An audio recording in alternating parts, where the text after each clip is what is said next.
दोस्तों, स्वागत है आपका हमारी साइकोलॉजी क्लासेस में। तो आज हम आपको बताने जा रहे हैं एक एग्जाम पेपर के बारे में जिसका नाम है रिसर्च मेथड एंड स्टैटिक्स। ठीक है, तो जो ये पेपर है ये साइकोलॉजी का है, एमए सेकेंड सेमेस्टर का है। ठीक है ना, एमए सेकेंड सेमेस्टर का। और ये जो पेपर है ना, एग्जाम पेपर है, ये 2016 का है, 2016 का। ओके, अब यहाँ पे आप देख सकते हो कि स्टार्टिंग में लिखा है एमए सेकेंड सेम, तो मैंने इसीलिए लिख रखा है कि समझ में आ जाए। ठीक है ना, और वैसे मैं बोल के तो बताती ही हूँ।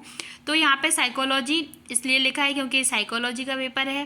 तो टोटल जो इसमें है वो 85 नंबर का है। मैंने बताया है, आप जो पुराने वीडियो देखेंगे उनमें मैंने बताया है कि जो रेगुलर स्टूडेंट होते हैं उनके लिए 85 नंबर का होता है एग्जाम पेपर, क्योंकि उनके जो इंटरनल असाइनमेंट होते हैं जिन्हें सीसीए बोलते हैं, तो वो क्या है कि उनके 15 नंबर के रहते हैं। ठीक है ना, तो 15 नंबर जब 85 + 15 करोगे ना आप, तो आपका 100 हो जाएगा। ओके, और जो प्राइवेट स्टूडेंट होते हैं उनके जो सीसी इंटरनल असाइनमेंट होते हैं ना, वो उनके नहीं होते हैं, इसलिए उनका जो एग्जाम पेपर है वो 100 नंबर का रहता है। और यहाँ पे एक बात और बता दें आपको, जो यहाँ पे आपके शॉर्ट आंसर टाइप क्वेश्चन होते हैं जिन्हें लघु उत्तरीय प्रश्न बोलते हैं, तो वो 5 नंबर का एक रहता है रेगुलर स्टूडेंट के लिए। ठीक है ना, और जो प्राइवेट स्टूडेंट होते हैं उनके लिए वो जो क्वेश्चन है वो 6 नंबर का एक रहता है। ठीक है, 6 नंबर का।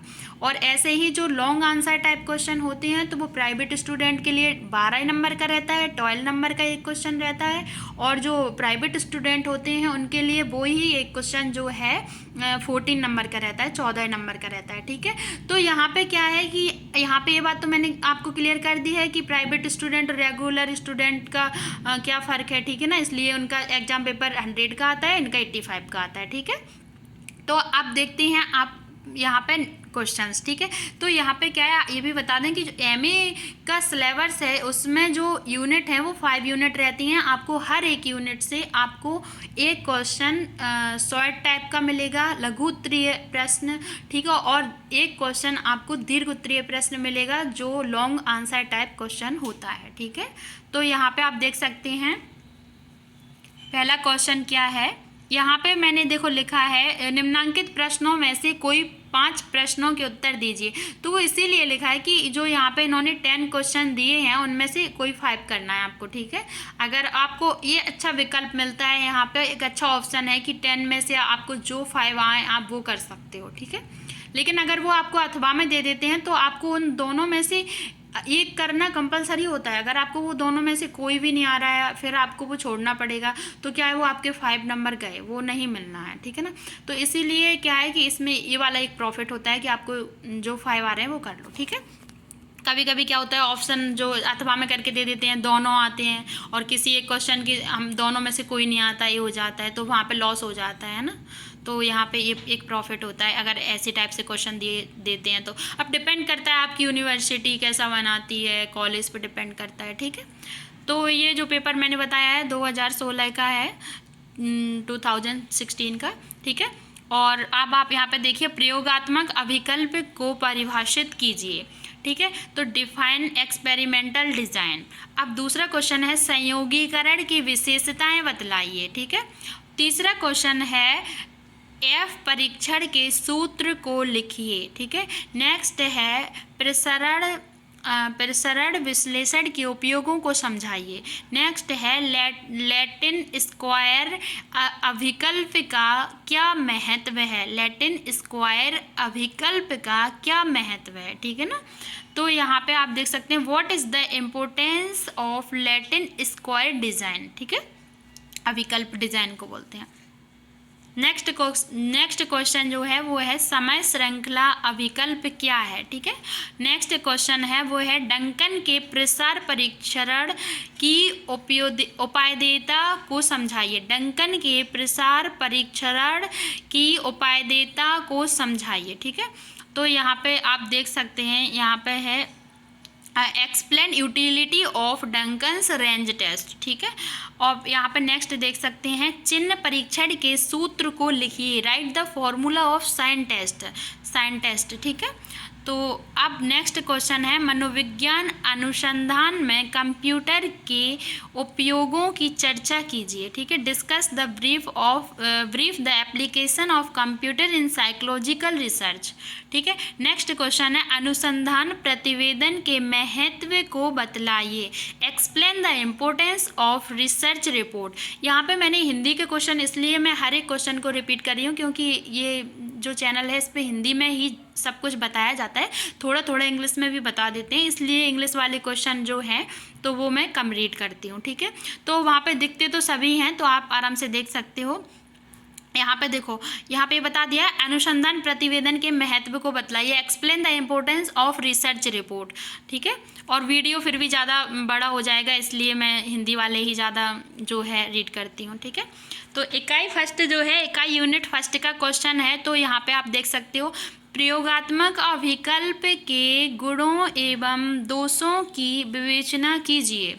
ठीक है, तो यहाँ पे आप देख सकते हो, देखो, describe merits and demerits of experimental design. यहाँ पे इन्होंने अथवा में दे रखा है, देखो अथवा, तो समुचित उदाहरणों की सहायता से एनोवा की विभिन्न मान्यताओं की व्याख्या कीजिए।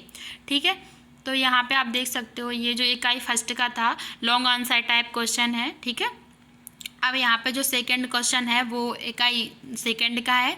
नेक्स्ट क्वेश्चन देखिए, तो अनुसंधान में कारक अभिकल्प के उपयोगों की विवेचना कीजिए। ठीक है, नेक्स्ट क्वेश्चन है, निम्नलिखित प्रदत्तों से एफ परीक्षण की गणना कीजिए। तो ये जो है ये न्यूमेरिकल है, तो यहाँ पे ये न्यूमेरिकल इस तरीके से दिए जाते हैं, देखो आप न्यूमेरिकल देख सकते हो, calculate F test from the following data group and score. ठीक है, तो यहाँ पे देखो समूह एवं प्राप्तांक इस तरीके से आपको जो है दिए जाते हैं। देखो आ नंबर मतलब ए, ठीक है, बा नंबर मतलब बी, और सा नंबर का मतलब मीन्स होता है सी, मतलब A B C English medium के लिए, आ बा सा हिंदी मीडियम के लिए। फिर यहाँ पे ये नंबर दिए गए हैं आपको, तो ये न्यूमेरिकल है, न्यूमेरिकल सॉल्व करना होता है। ठीक है, तो इसी तरीके से आप देखो आपको एक थ्योरी वाले क्वेश्चन में अथवा में उन्होंने न्यूमेरिकल दिया था। ठीक है, देखो आप देख सकते हो, अभी दिखाते हैं आपको, देखो यहाँ पे दिया है इन्होंने, अनुसंधान में कारक अभिकल्प के उपयोगों की विवेचना कीजिए, इसके अथवा में आपको न्यूमेरिकल दिया है, तो आप इनमें से आप जो आपको ठीक लगे वो कर सकते हो। है इकाई थ्री यूनिट 3 का जो क्वेश्चन है, द्विकारक अभिकल्प के गुणों एवं दोषों को स्पष्ट कीजिए। ठीक है, तो यहाँ पे इन्होंने ये बताया है, यहाँ पे आप देख सकते हो, explain merits and demerits of 2 factor design. तो अथवा में करके देखो, अथवा में दिया गया है, समय श्रृंखला अभिकल्पों की मान्यताओं की चर्चा कीजिए। ठीक है ना, तो इसके अथवा में कोई एक करना कंपलसरी होता है, वो मैंने आपको पहले ही बता दिया है। ठीक है, यूनिट 4 आया है, समुचित उदाहरणों की सहायता से बहुसमूह अभिकल्प की उपादेयता की विवेचना कीजिए।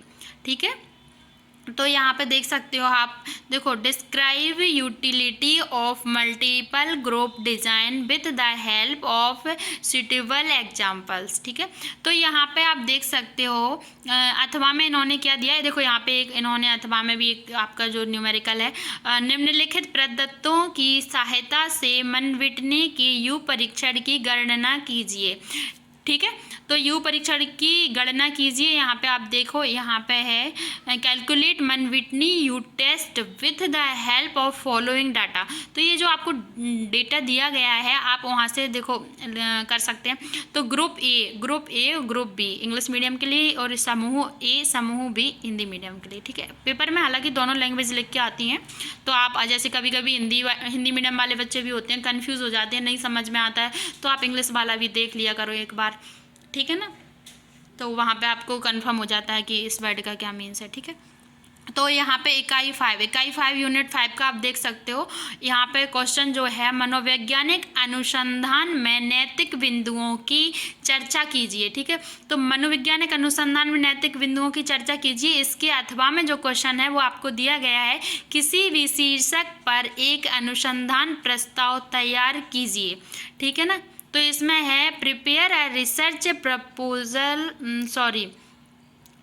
प्रपोजल है, proposal on any of the topic. ठीक है, प्रस्ताव है ना, तो प्रस्ताव प्रपोजल होता है, तो यहाँ पे प्रपोजल मीनिंग सही नहीं लिखे, ठीक है।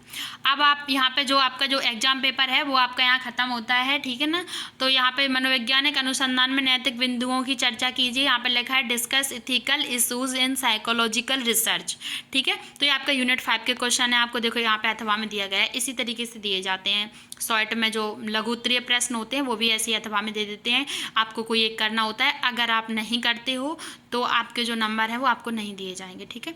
ऐसे ही इसमें है, अगर इसमें से कोई एक आ रहा है कर लो, अगर नहीं आ रहा है तो फिर आप नहीं करोगे तो फिर आपको इसके नंबर नहीं दिए जाएंगे, ठीक है। आई होप आप सभी को समझ में आ गया होगा। Thank you so much. मिलते हैं नेक्स्ट वीडियो में नेक्स्ट एग्जाम पेपर के साथ।